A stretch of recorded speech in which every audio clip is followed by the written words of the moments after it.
Hello wapendwa wa Mwenyezi Mungu, leo ni Dominika ya Pasaka. Dominika ya Pasaka, Kwaresma imekwisha jana. Tunasherehekea kufa na kufufuka kwa Bwana wetu Yesu Kristo. Bwana wetu Yesu Kristo alikufa msalabani, siku ya tatu amefufuka kama alivyosema.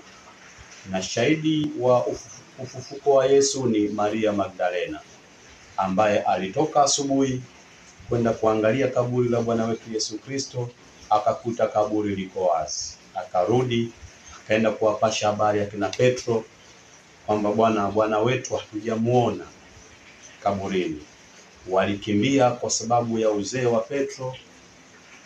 Maria Magdalena alikuwa wa kwanza kufika. Alipofika akamkuta malaika amekaa pembeni, akawaambia amefufuka kama alivyosema na amewatangulia kwenda Galilaya. Kwa hiyo leo ni sherehe yetu sisi, kwa sababu Yesu alibeba dhambi za ulimwengu. Yesu aliteseka kwa sababu ya kutuokoa sisi wanadamu. Kwa hiyo tudumishe upendo ambao yeye mwenyewe ameamua kutuonyesha kwa kukaa majumbani kwetu tukifurahi na familia, na sio sehemu za kwenda sehemu za starehe, kwa sababu ni jana tu tumetoka kwenye Kwaresma, jana tu tumetoka kwenye toba.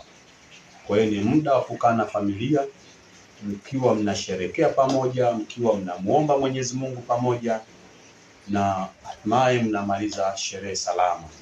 Mimi niwatakie Jumapili njema, niwatakie Pasaka njema. Naitwa Mchungaji Mark Oswald.